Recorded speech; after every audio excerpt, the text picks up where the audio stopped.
Baik, Assalamualaikum warahmatullahi wabarakatuh. Shalom, Om Swastiastu. Selamat pagi. Perkenalkan, nama saya Igede Rama Putra Giri Mukti dengan NPM 231204047. Di sini saya akan mempresentasikan hasil use case diagram dan activity diagram yang saya buat. Sebelumnya saya jelaskan sedikit apa sih itu use case diagram.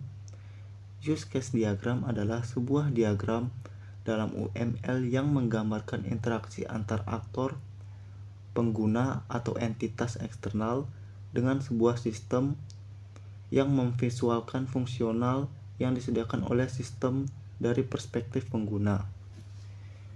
Di sini ada aktor atau pengguna, ada petugas pendaftaran, perawat, dokter, petugas laboratorium, administrasi dan pelaporan, dan apoteker.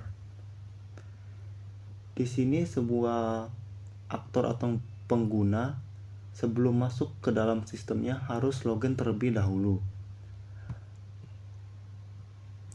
Apabila aktor atau pengguna lupa password, maka mereka harus melakukan get help agar dapat bisa kembali masuk ke dalam sistem.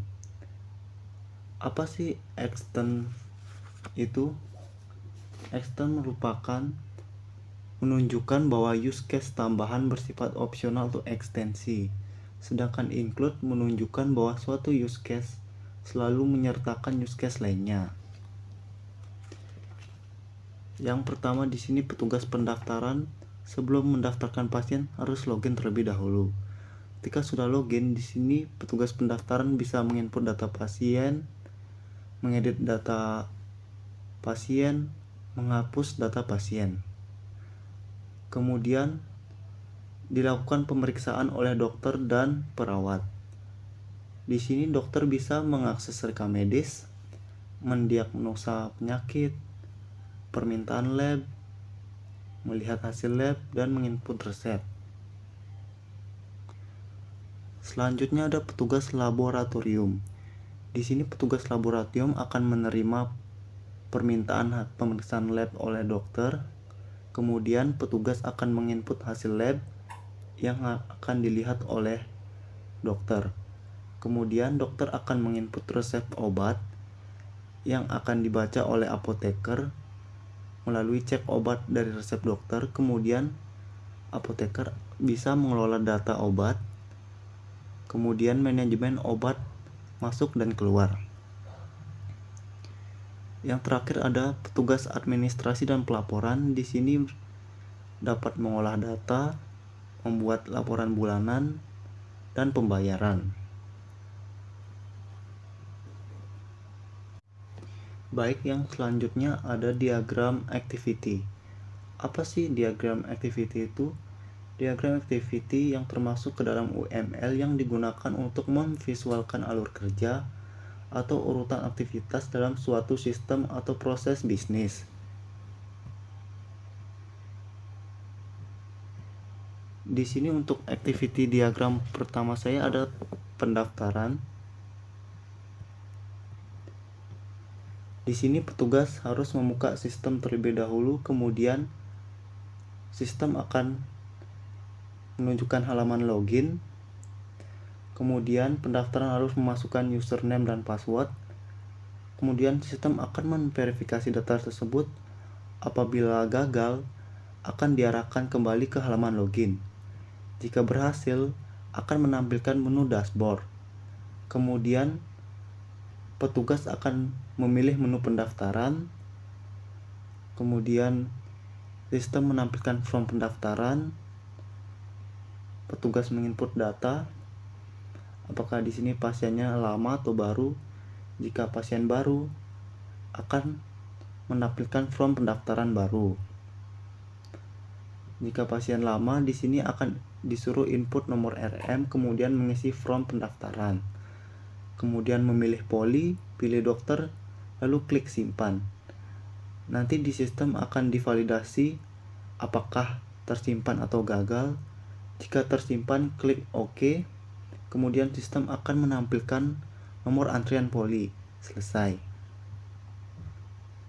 Yang selanjutnya ada diagnosis oleh dokter. Di sini dokter akan membuka halaman sistem, kemudian login sama kayak tadi. Kemudian akan menampilkan menu dashboard. Di sini dokter memilih menu cari rekam medis. Kemudian sistem akan menampilkan data pencarian. Di sini dokter akan menginput nama pasien atau nomor rekam medis. Kemudian menampilkan data rekam medis. Kemudian dokter akan memasukkan diagnosis penyakit. Lalu sistem akan disimpan. Selesai. Yang selanjutnya ada resep obat oleh dokter. Sama kayak tadi, di sini membuka halaman sistem, kemudian login, menampilkan menu dashboard, kemudian mencari rekam medis, menampilkan data yang pencarian, kemudian menginputkan nama pasien atau nomor rekam medis, menampilkan data rekam medis. Kemudian di sini dokter akan pilih from peresepan obat. Nanti sistem akan menampilkan peresepan obat. Nanti dokter tinggal input resep obat kemudian simpan.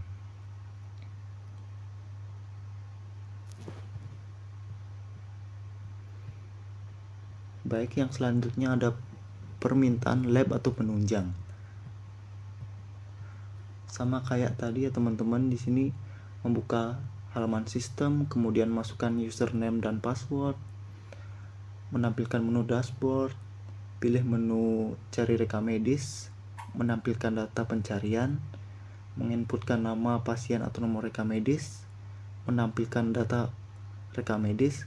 Kemudian di sini dokter pilih permintaan pemeriksaan lab. Nanti sistem akan menampilkan halaman permintaan pemeriksaan lab. Kemudian dokter akan menginput pemeriksaan lab, lalu klik permintaan, terus kirim. Selesai.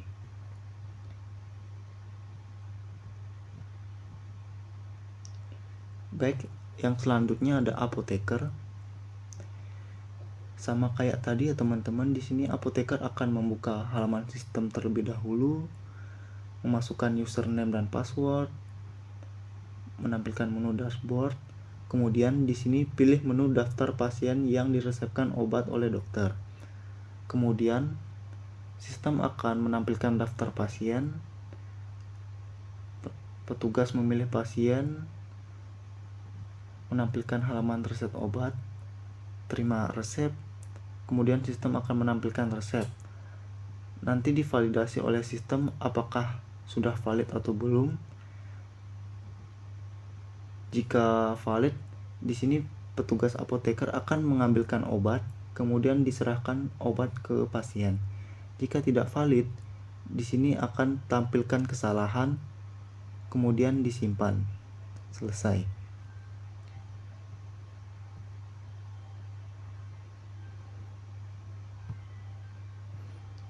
Baik, yang selanjutnya laboratorium. Sama kayak tadi ya, membuka sistem, memasukkan username dan password, menampilkan menu dashboard. Kemudian di sini masuk ke halaman permintaan laboratorium, menampilkan halaman permintaan lab, pilih nama pasien, kemudian menampilkan rekam medis. Kemudian petugas laboratorium akan input hasil lab. Nanti akan ditampilkan halaman input hasil lab. Kemudian petugas akan memasukkan hasil lab, lalu simpan. Selesai.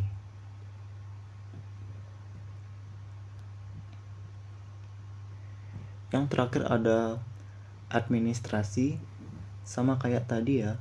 Di sini pertama membuka halaman sistem, masukkan username dan password, masuk ke halaman menu dashboard. Kemudian di sini petugas akan masuk ke halaman akses pembayaran. Kemudian sistem akan menampilkan halaman pembayaran. Petugas memilih nama pasien atau nomor rekam medis. Sistem akan menampilkan rincian tagihan, verifikasi total. Nah, di sini sistem akan memverifikasi total apakah sudah sesuai atau tidak. Jika tidak sesuai akan kembali ke daftar tagihan. Jika sudah sesuai, di sini sistem akan simpan transaksi dan cetak bukti pembayaran. Selesai. Sekian presentasi yang dapat saya sampaikan. Jika ada salah kata mohon maafkan saya. Saya tutup. Wassalamualaikum warahmatullahi wabarakatuh. Selamat pagi. Terima kasih.